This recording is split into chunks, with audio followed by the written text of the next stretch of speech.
Hey all, Ron here from Military Images Magazine with a new episode of Life on the Civil War Research Trail.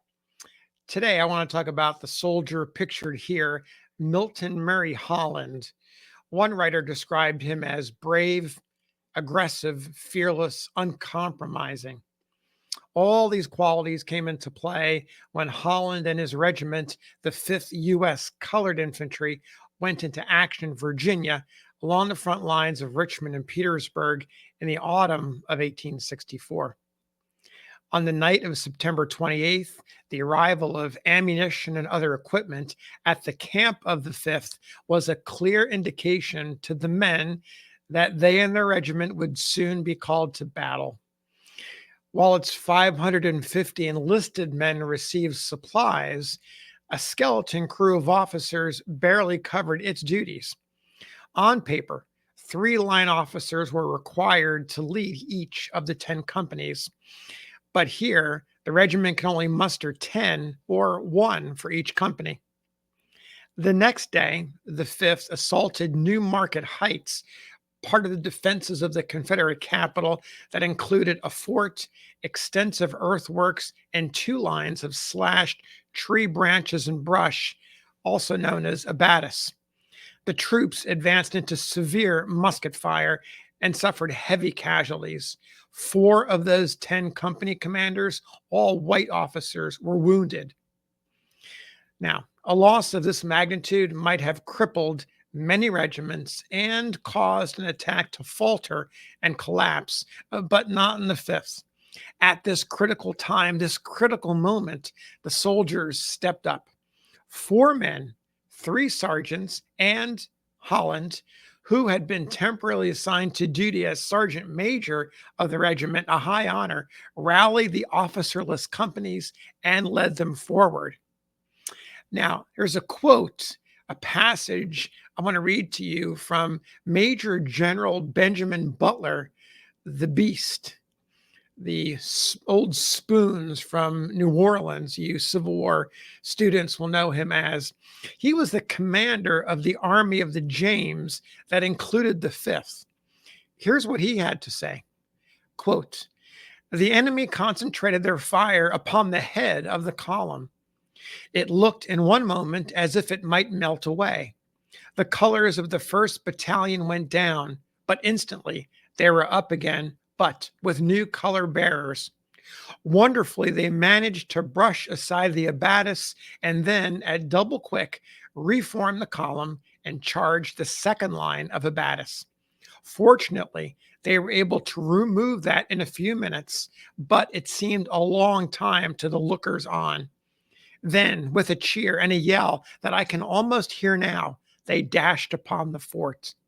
But before they reached it, even the ditch in front of the forts, which was not a formidable thing, the enemy ran away and did not stop." So, New Market Heights, a success for the 5th U.S. Colored Infantry, for Holland, and others who participated. Holland and 3 sergeants, those 3 sergeants, all received the Medal of Honor for their actions that day, for jumping in when the officers were disabled by wounds. New Market Heights also marked the pinnacle of Holland's military career and a life journey. A little bit about him. 20 years earlier in East Texas, he was born. And it was said that he was born to a slave woman and a white man named Bird Holland. In the 1850s, Bird purchased the freedom of his alleged slave son, Milton, who was owned at the time by Bird Holland's half-brother. He sent the young man to Ohio to be educated. Young Milton Holland attended the Albany Manual Labor Academy, where he learned to make shoes and became an apprentice to an Albany boot and shoe maker. Then the war happened. He was eager to enlist, but because of his color, he wasn't allowed to. So instead, still wanting to help in some way, he signed on as a personal servant to a state politician named Nelson Van Voorhees, a first lieutenant in the 3rd Ohio Infantry. Young Milton used his time here to make sure that Voorhees was being taken care of, but also to observe and learn the art of soldiering. Now, Van Voorhees went on to command another regiment, the 92nd Ohio, as colonel. Meanwhile, the ability for Black men to wear the blue and serve in the Union Army happened. Milton took advantage of that opportunity and enlisted in the 127th Ohio Infantry in June of 1863. To give you context, just a month before the 54th Massachusetts made the failed attack on Fort Wagner. Now, the 127th Ohio with Milton Holland, they were mustered into federal service as the 5th U.S. Colored Infantry. So that's the connection there between the 127th Ohio, the state regiment of African descent, as they would say during those years, to being officially designated as the 5th U.S. Colored Infantry. Holland's leadership, not all that long, a year later, at Newmarket Heights, helped the regiment to victory. He emerged uninjured, even though he was in the middle and leading the fight after those other officers were shot down. And he went on to fight with the survivors of the 5th in other actions during the siege of Petersburg and Richmond, the capture of Fort Fisher in North Carolina, and the campaign that ended in the surrender of Lieutenant General Joe Johnston and his Confederate Army in April of 1865. Meanwhile, you might be wondering about Holland's alleged father, the white man, Bird Holland.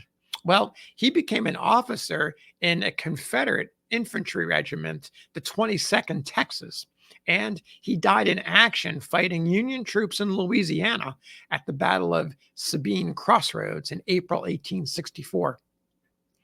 Meanwhile, Milton Holland, continued his ways, and he left the Army after the 5th mustered out of service in September of 1865.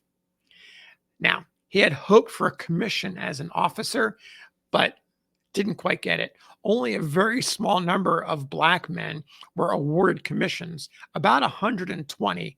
The idea that Black men could become officers was still very new, and the Army, the War Department, was easing into that. So it was at the very end of the war that Black men were receiving the ability to have a commission as an officer.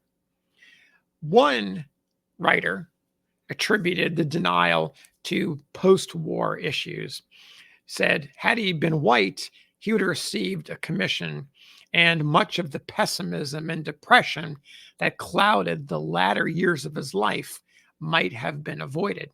So here's a detail about his personality. He definitely suffered from some mental issues after the war. Now, that could have been the result of PTSD. At that time, diagnosis of mental issues from war service or any other cause was certainly not understood. Most of the issues that were mental were described in much more physical terms, and it just wasn't diagnosed. So despite these problems, Holland did lead a productive life. He returned to Ohio and he married a woman named Virginia Dickey. In 1869, they moved to Washington, D.C., where Holland studied law and began a career with the U.S. Post Office and the Treasury Department. He dabbled in banking and real estate, insurance, very active in the Republican Party. He spoke out on various issues on behalf of African Americans.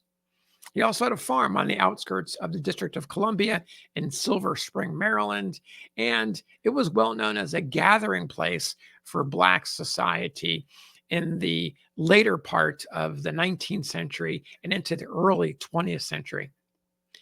In 1910, on May 4th, Holland collapsed with a heart attack in his office and was brought home, where he suffered a second heart attack and died the next morning at age 65.